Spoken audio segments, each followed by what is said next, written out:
Hey everybody, welcome to my basement. Glad to have you here. My daughter and her friend are right outside eating Happy Meals and watching Bluey, which is what she does with most of her time. She's right over there. Hopefully we don't disturb her. Hopefully she doesn't disturb us, and maybe she'll even visit. Who knows? We're going to talk about a big story in the NFL about the most successful team of the 21st century and how they feel like they're falling apart and they're willing to die to keep that from happening. We're going to talk about one of the biggest college prospects and an issue I have, what's going on with him. And then, what is the best postseason? What is it? Which sport has the best postseason? We just got done with NCAA tournament. We're just starting baseball season. Before you know it's going to be the NBA playoffs. Which is the best? I saw a take out there from someone we're familiar with on this show that I thought was preposterous. So we're going to get into that. And your family confessionals, all the stuff that you guys have bleeped up with your family, or maybe your family has bleeped up for you. I have my own. Maybe we'll live through one right here with my child during this very show. It's Kyle Brandt's Basement. It's what I love. It's what I hate. And it's what's hilarious. Start the show.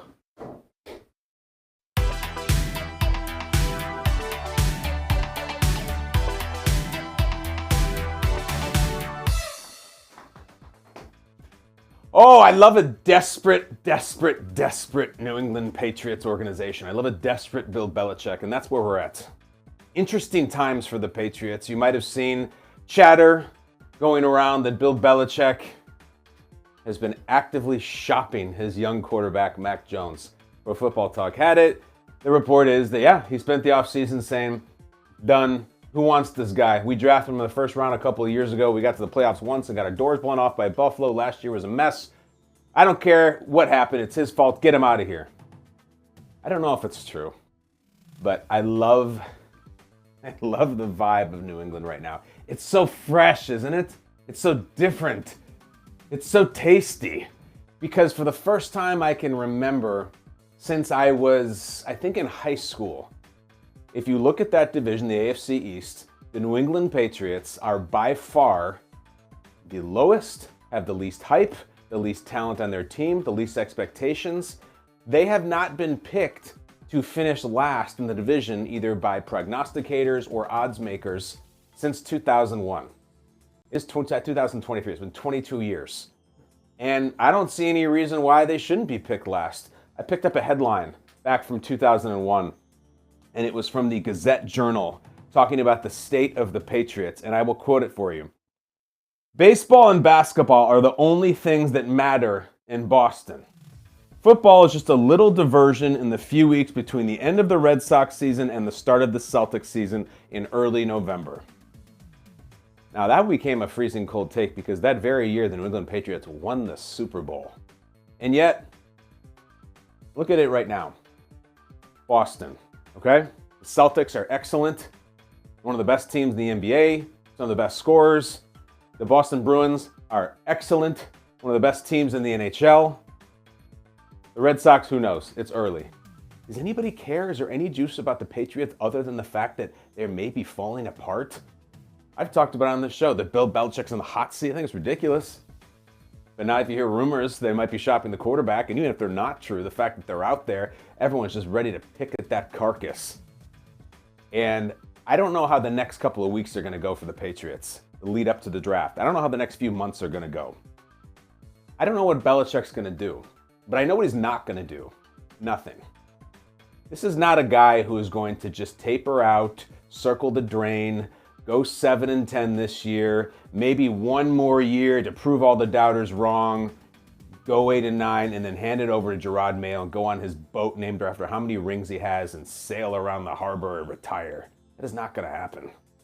And I look at the Patriots right now as it looks like things are really bad. And it looks like there's not a reason to believe that Belichick, even the great Belichick, can get them through this. And I'm reminded a lot of Succession. I've started watching this final season now. And the cast is all there. It's all there. The AFC East is the Roy family. Belichick is Logan Roy. Old, likely past his prime, but still a bad mother. And he built this empire, and from his cold, dead hands, will you let him take it? Will he let you take it? Will he let it crumble around him? He knows every trick. He knows every cutthroat maneuver. He knows every backdoor. He knows every little nuance. He knows how to manipulate. He knows how to be ruthless. This is not the first time the Patriots have seemed to be shaky, or maybe this is when it all collapses. Logan Roy knows what he's doing. And even if he doesn't, even if the game has passed him by, he's going to crack some skulls and take some bodies with him if he goes down. Because meanwhile, you got the Roy children right there with him in the AFC East. The Patriots are Logan, patriarch, head of the empire. And then you got Kendall's Buffalo, right? The one who's expected to take over, the prodigal son, the one who for so many years was intimidated by Logan, by his father, and now is finally standing up for himself. He's been through hell, but this is the obvious choice. This is the one the media looks at. This is the one even the family looks at. Buffalo, it's yours for the taking. Working through some demons, though. Can't quite get over the hump. Meanwhile, the Dolphins are Shiv. Smart. Going things about it a different way. Have an edge on them. Assembling a talent. Probably the most intelligent, maybe not the most talented, but suddenly arises as an interesting choice among the family when everyone thinks it's going to be Buffalo. Buffalo, maybe it ends up being Shiv after all, which of course would leave the New York Jets to be Roman. Lot of humor surrounding them, much of it at his expense.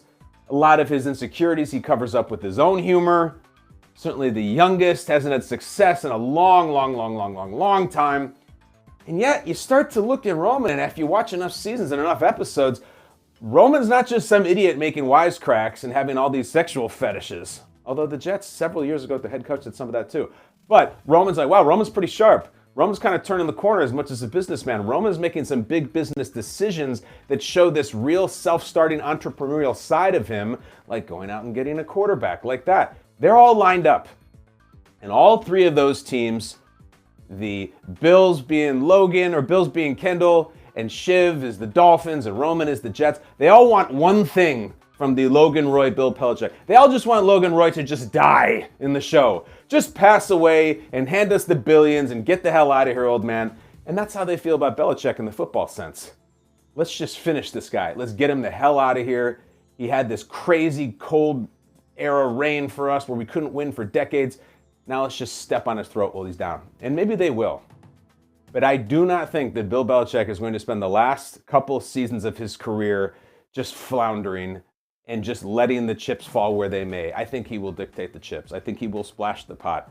I think a couple of years ago, he saw what was going on. He spent a ton of money in free agency on all these different players and 56 different tight ends, and it didn't pan out. I do not think he will sit there like a poker player and just check when it's his turn at the draft. I don't think they'll stand pat. I don't think they'll make conservative moves. Watch. This is not just a last couple of years thing. This is a last quarter of a century thing. And this is strange times. A desperate New England. No buzz, no promise, no potential, least talented roster. You are nothing in the AFC without a great quarterback. I don't think the Patriots even have a good one. I don't think he's talented enough, even if you have the right parts around him. You can win with Mac Jones? Sure, I guess. I sat with Matthew Judon, their star pass rusher, for 2 straight days on Good Morning Football. I said point blank to him on the air, Matthew, can you win the division with Mac Jones, a quarterback? You know what he said? Hey, our defense is great. Exactly. Perfect response. And I respect Judon, and he's trying to speak up for his team. I don't think he can. I don't think you can run the ball and play defense and beat the Bills, the Dolphins, or the Rodgers Jets. Not in that division. I just don't think they can. I think Belichick knows what time it is. I believe the idea that he's not in love with Mac Jones. I don't even know if it's Mac Jones' job. He was entertaining the Bailey Zappi conversation a couple of weeks ago. Still, Bailey Zappi. Never mind somebody like Anthony Richardson coming out in the draft, or somebody in a trade, or all these crazy pie-in-the-sky rumors about Lamar. I don't think... Do you sit there and see the Patriots winning with Mac Jones? I'm talking about winning AFC playoff games, home AFC playoff games. Neither do I. I don't think this is the last we're going to hear of this. Patriots are the Roy family. Who's taking control? The AFC East are the kids. Logan's the dad. The Patriots. I love it. Stay tuned for the next episode. Let's get into what I hate, though.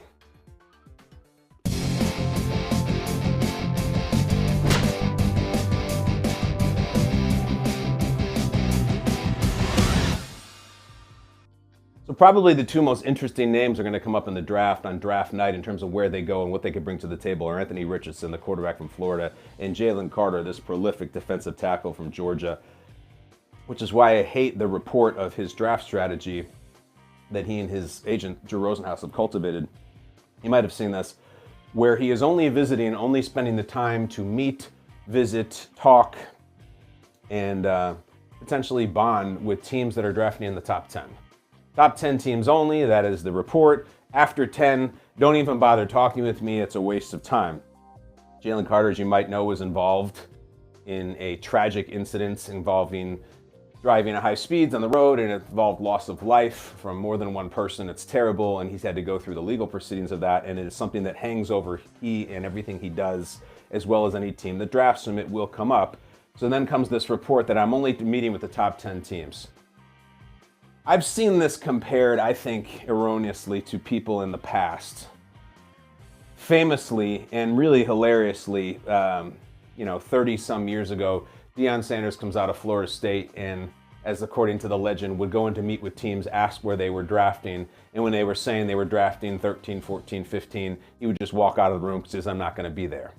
It's funny almost because Deion was calling himself primetime and cultivating a brand when media was not what it was, and he was a cornerback and he was trying to sell himself, and he was that good of a player, so he was right.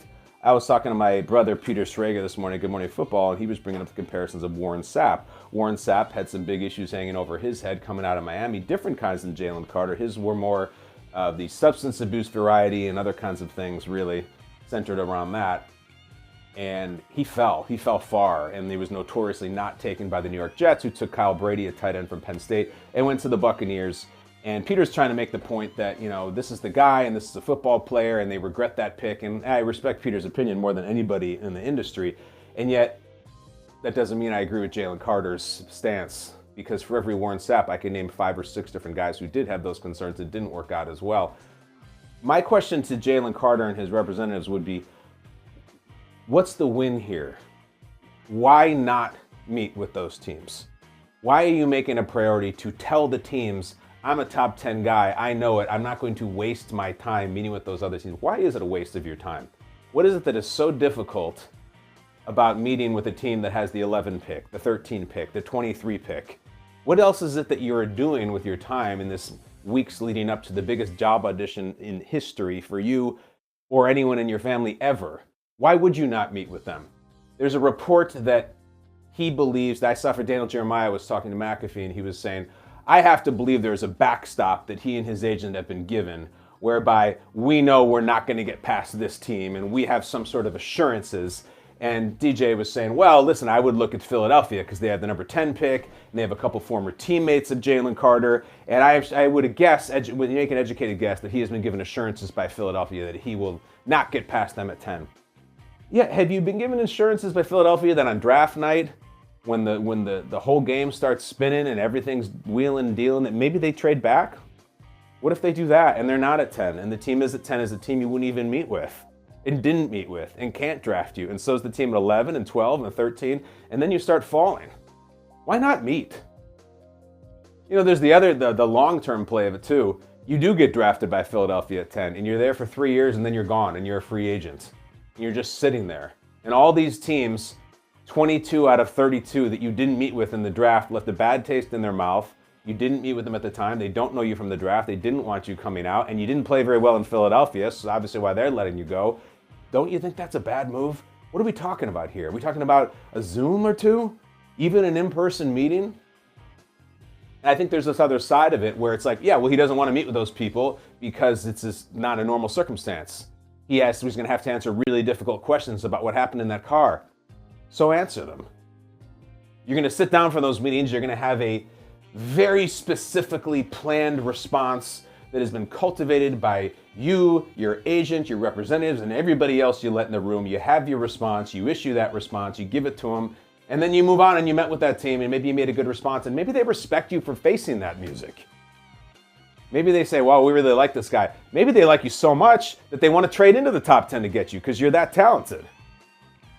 Maybe it is a team at 22. Maybe it's a team at 14 who says, I want to go up to, who knows, 9, 8, because I want to get Jalen Carter. I know he won't be around for us. But we didn't meet with him because he had some sort of bizarre, very unusual cutoff point or a backstop at 10 that he wouldn't meet with. I don't get it. I don't get it at all. I think it's bad advice. It feels like bad karma almost. That things happen, man. You cannot trust a handshake deal or an email from someone at some backstop who told Drew Rosenhaus we won't get past us. Guys, what is the date? It's April 5th. I don't even know they're not going to change their mind. 2 weeks from now, I was like, we've been thinking about this. We actually changed our minds. Sorry, tell Jalen our bad. We'll try to get him anyways, maybe later. Yeah, later, exactly. Much less money later, much less everything. You can't take the meeting? It's just like if it's something that my friend was doing, or a family member of mine, or a coworker or something. I'm like, dude, I know it's tough, and this process is brutal, and it's really hard on these young people, and you feel like you're torn apart like a piece of meat and objectified, and especially with you've gone through off the field, you feel like you have answered the questions, and all it's doing is demeaning you and tearing you apart psychologically. Take the meeting. Do the meetings. Put your best foot forward. We're talking about countless millions of dollars at stake. We're talking about the well-being and the likelihood that you succeed within your career. Take the meetings, all right? It's a meeting with some football guys who want to talk about your pass rush skills and your fitness. And they may have a couple of hard questions about what happened off the field and your responsibility and the way you are behind the wheel of a car and some of the citations you had gotten in college before then. And are you moving past that, Jalen? Because we're really rooting for you, and we'd love to have you be who knows who, a Seahawk, a Ram, whoever the hell, and have your planned responses and say them. Isn't that much more of a win than just rolling the dice and saying, I don't want to do those meetings. I know I'm going to be top 10. Because you're not Deion Sanders. You're probably not Warren Sapp either. A great player. Could be the most talented player in the entire dang draft. Strange stance. I hope it doesn't go back to bite him. I would hate to see that. Because I root for all these guys. I don't root for all the NFL guys, but I root for all the college guys coming out. College guys. Strange stance. Let's get to what's hilarious. Hey, spring is in the air, and that can only mean one thing. Spring grilling. The steak experts at Omaha Steaks have made it easy to spring into something delicious with their semi-annual sale. With 50% off site-wide, grab all your favorites like perfectly aged tender steaks, ocean-fresh seafood, juicy burgers, incredible air-chilled chicken, and decadent desserts. Yeah! Plus, when you go to omahasteaks.com and use promo code BASEMENT at checkout, you'll receive an additional $30 off your order. It's the perfect way to get fired up and spring into something special. Don't wait! Go to omahasteaks.com, use promo code BASEMENT at checkout, and take advantage of this deal. Do it. Omaha Steaks is ready to ship your order right away, and you're going to want to hurry because 50% off site-wide is only happening for a limited time. You feel me? Don't miss your chance to save. Visit omahasteaks.com, use code BASEMENT at checkout, and get an additional $30 off when you shop their semi-annual sale today. Minimum order may be required.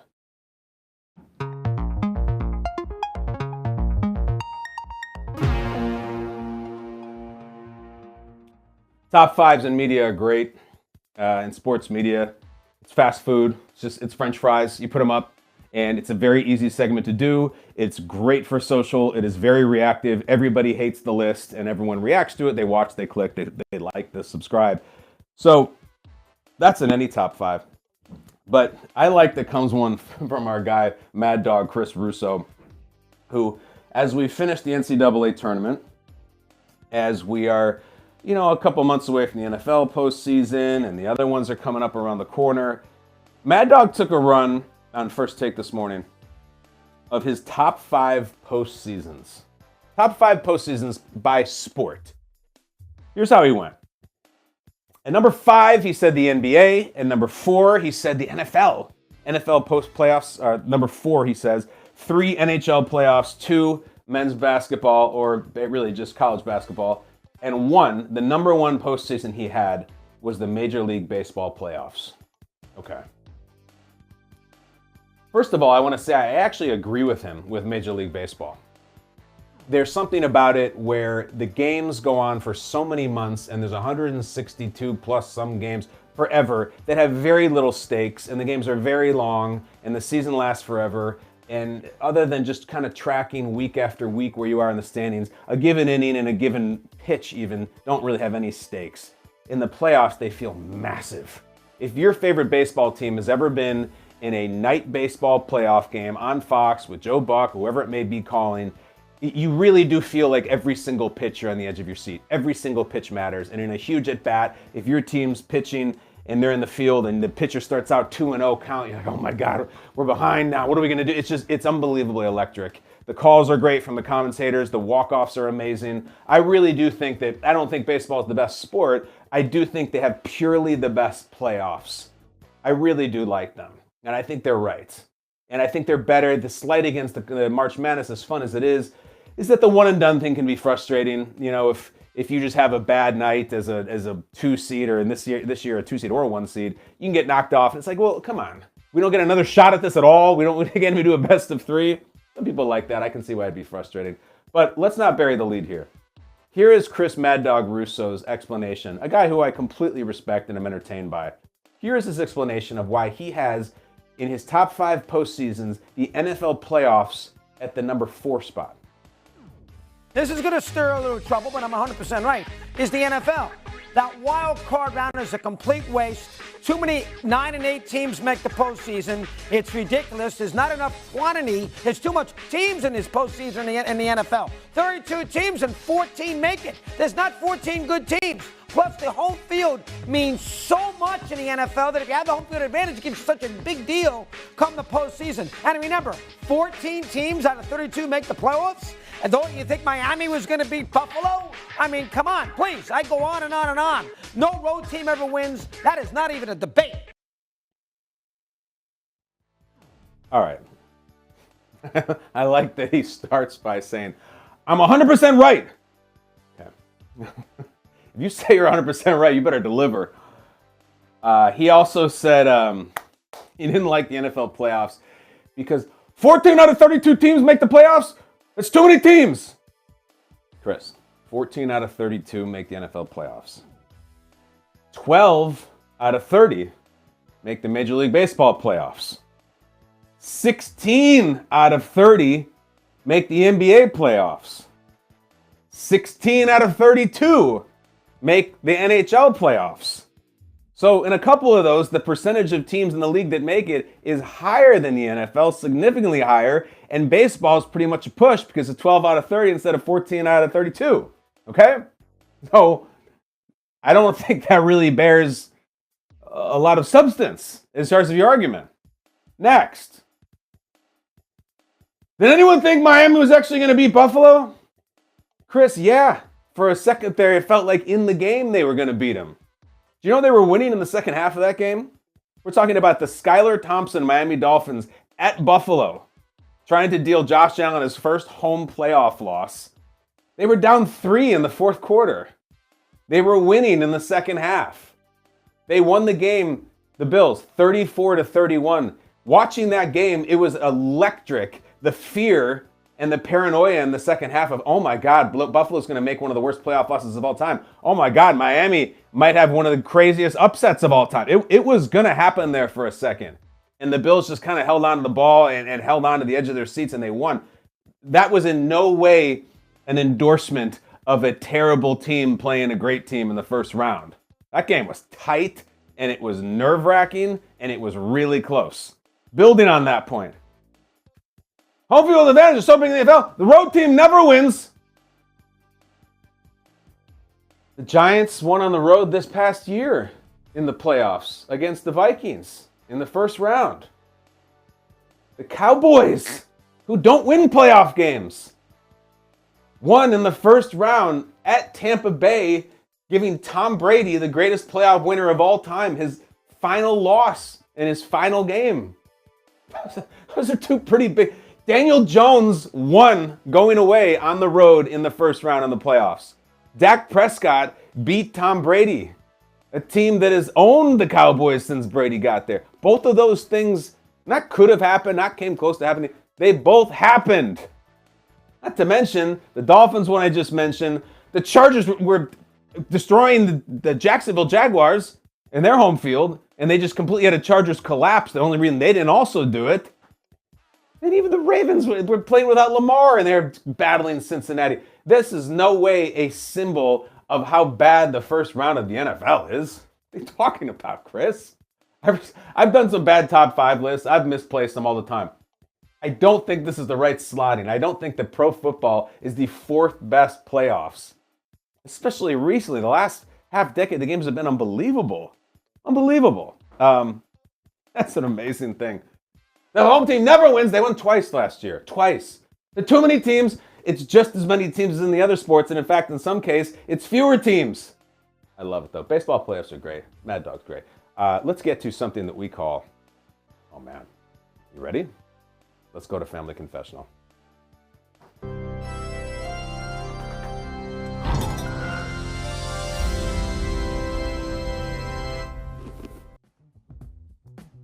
You sit on the couch, pick up the phone, you call. We got an answering machine. It's right over there where my daughter's watching Bluey in the next room. We got a tape in there. You call. If you call this number, 252-4-BRANT, you will hear my voice or an outgoing message.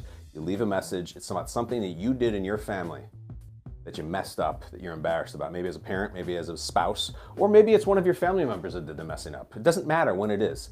Mine today is preemptive. It's probably going to have to be talked about tomorrow because you know what I'm doing tonight? You have any idea what I'm doing in the middle of a work week on a Wednesday night and traveling many miles to do it? I, for the first time, with my wife, are taking our children to a little place called Medieval Times. We're going. It is my kids' spring break. The moms are texting each other about things to do, and we're going to Medieval Times, and I'm going. I want to be part of that thing. I don't know if we're going to be red night, blue night, yellow night. I know it's just going to be a long night. And I will be on the air tomorrow at 7 a.m. in Lower Manhattan, but I'm going to Medieval Times. If you're going to Medieval Times tonight, Wednesday night in New Jersey, I'll be there. And I'll probably have a lot to confess tomorrow morning. So that's my preemptive confession. I've not been in Medieval Times. I went one when I was in 5th grade, once when I was in my 20s, and we went ironically and got all drunk and everything. Tonight I'm going to go in my 40s. I don't think I'm going to be able to eat the food. I know there's no silverware in Medieval Times, so there's no silverware at Medieval Times. So I don't know if I'm going to be able to get there for that. But I'm not even going to be able to drink. I don't drink during the week. It's going to be a rough night. I'll confess tomorrow. But in the meantime, your messages. I'll try to give you some sort of counsel or maybe I'll just tell you you messed up. But in the first call, we have a gentleman. Oh, you know what's inspired? I forgot. Our inspiration for doing this. I love Liquid Death Water. Those guys murder your thirst. Amazing creative company. I've gotten to meet some of it before. You've seen it before. It looks like a tall boy of beer, but it's actually water. In fact, their slogan is relax, just water. Apparently there was a guy I saw I think it was in the New York Post headline. There was a guy who puts a can of the Liquid Death Water in with his kid's lunch, sends them to school with it every day, and it looks so much like a beer that one day he actually put a Guinness in his kid's lunch mistakenly because the Guinness looked just like a Liquid Death. Had to come pick up at school, got an angry phone call. TikTok user had to pick up his child after he sent him with a Guinness. That's not something I've done. I will confess to it. I pound all the Liquid Deaths in our house and the Guinness. But that was our inspiration, and here is our content.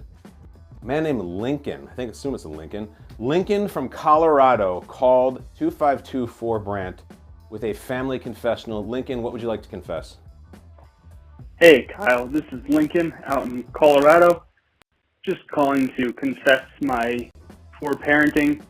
One April Fools, I throw my daughters high up in the air. They're 2 and 4, they're little, and they love when you fling them up in the air. I tend to do that in front of my mother-in-law and my wife's grandma, and they get very nervous. So one April Fools, we decided to play a prank on them, and I was going to throw my kid up in the air and drop them. Well, instead, my mother-in-law freaked out, tried to catch it. It was a baby doll that we faked her out with, and it landed on her foot and broke her foot, and she had to have a cast on for 6 months. So that's my bad parenting that I want to submit. Thanks. Lincoln, that's pretty awful. Awful before you get to the slapstick, preposterous, broken foot injury. That's a bad prank. That's not funny. Check it out. Oh, I'm throwing her. Oh, I dropped her. Our 2-year-old broke their neck. Terrible. Don't do that. That's the kind of prank that it makes them terrified for a few seconds. And you know what the problem is with that prank?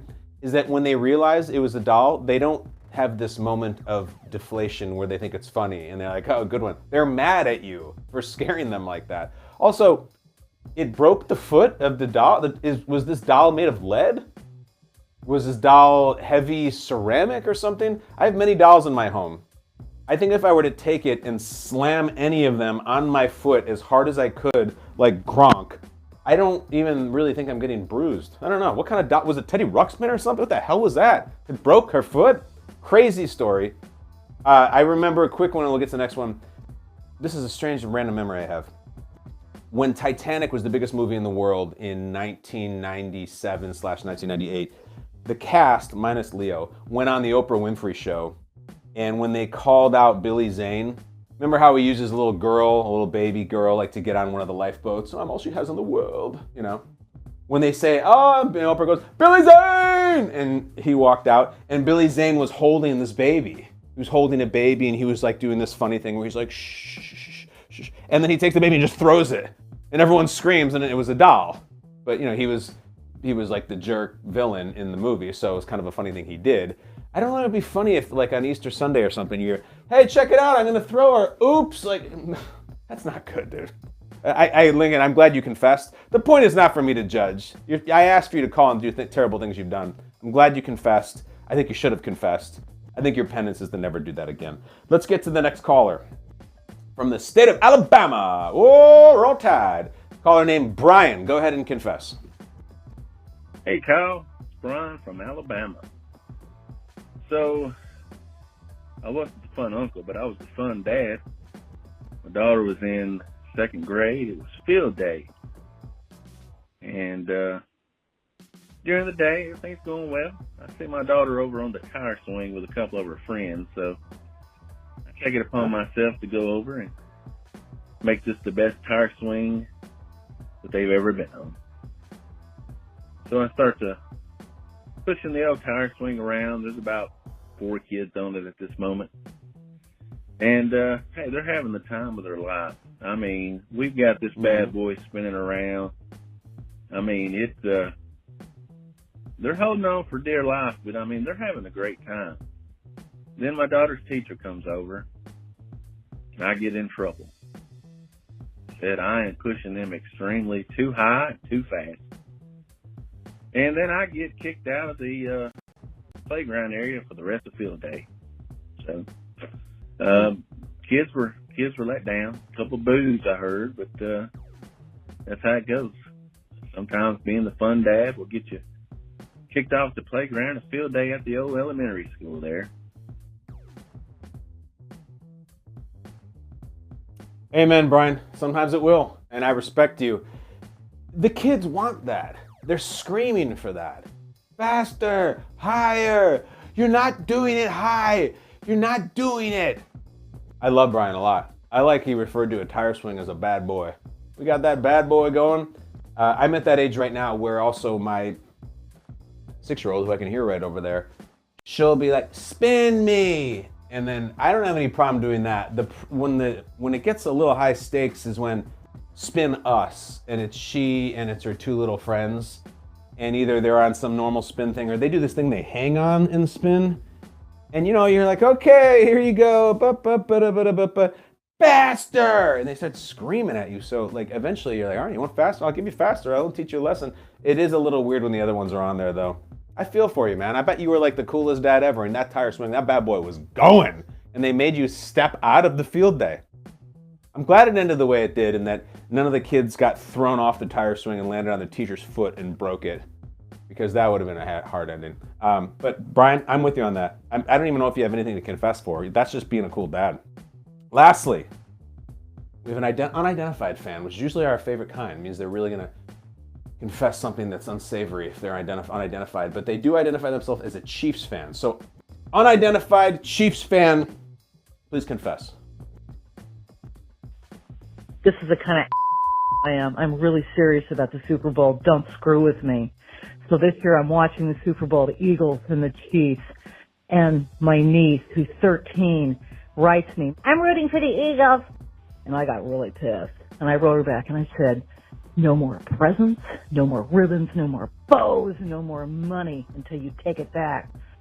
Scared out of her. Okay, I take it back. And then to add insult to injury, she went on a ski trip with her brother, and I got him gift cards. And I screwed her. I only gave her 50, and I gave the brother 100. I felt really bad. My husband said, you can't do that. So I snuck a $50 bill in. So I made it right, but they never knew. But God damn, don't mess with me. It's the Super Bowl. she started out by saying, "This is just the type of bleep hole that I am." It's my kind of call. First of all, you sound like a pretty cool aunt, aside from the Super Bowl thing. You're sending presents and bows and cash and gift cards and all that. I don't think that's standard for an aunt. Some do, but like some aunts don't have that kind of connection with their nieces and nephews. I'm into it. I would also wonder though, you sent the 50 to the niece and the 100 to the nephew, and then you kind of made up for it. Doesn't it make you feel better that the Chiefs did win that Super Bowl? Did you really need to hold the grudge after it? I'm sure she was texting you just to mess with you, just a little trash. And also that Eagles team was a very likable team. Jalen Hurts, a very cool guy. I like him. So, it's not as if it was some of these other teams. Maybe if she'd picked the Buccaneers and you hate Brady when the Chiefs played them.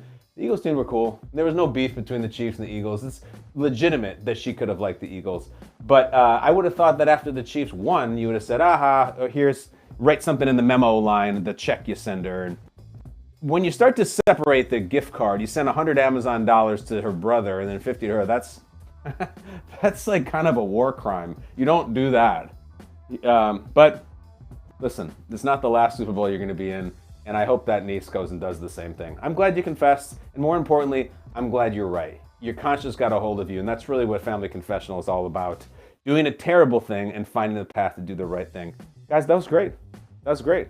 We had a guy, a maniac, who threw up a doll and pretended to drop his daughter. We had a cool dad at field day getting that bad boy going on the tire swing. And then we had a really pissed off Chiefs fan who did not tolerate any slight against the Chiefs from her niece and even went half-seas on the gift card. That's what we confess. And I will confess plenty tomorrow after my trip to medieval times tonight. Right now, I'll have to confess that I have to go to the dartboard. Skycam, please.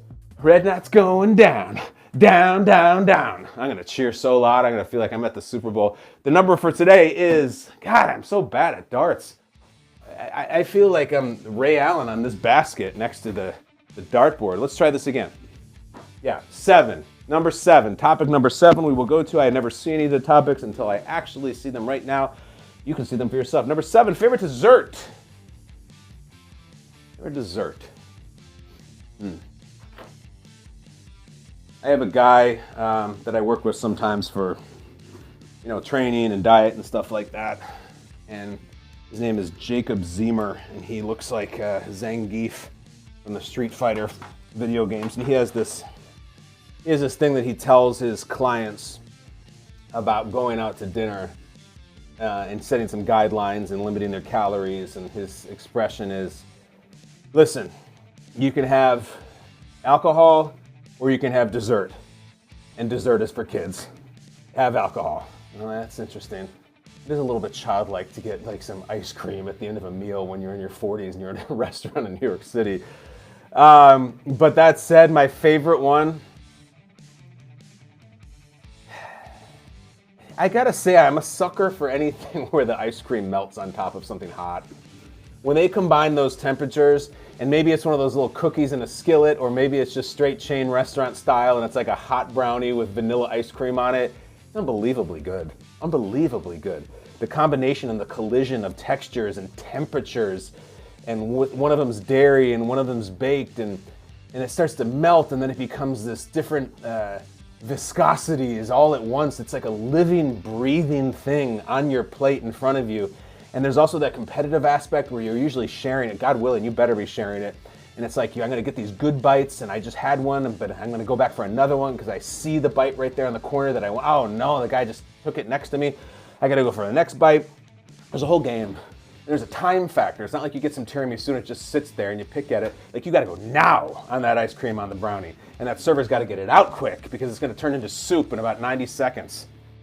Probably that. But, dessert is for kids. Guys, the show is for you. I do it every single day. The whole staff here at Kyle Brandt's Basement loves you, appreciates you. Please share, please subscribe, please tweet, please post, put it on your MySpace, put it on your Friendster, put it on your photo bucket, whatever you want, and we will be back tomorrow in the basement. Exit through the garage right that way past my 6-year-old watching Bluey. Close the door on your way out. See you tomorrow, guys.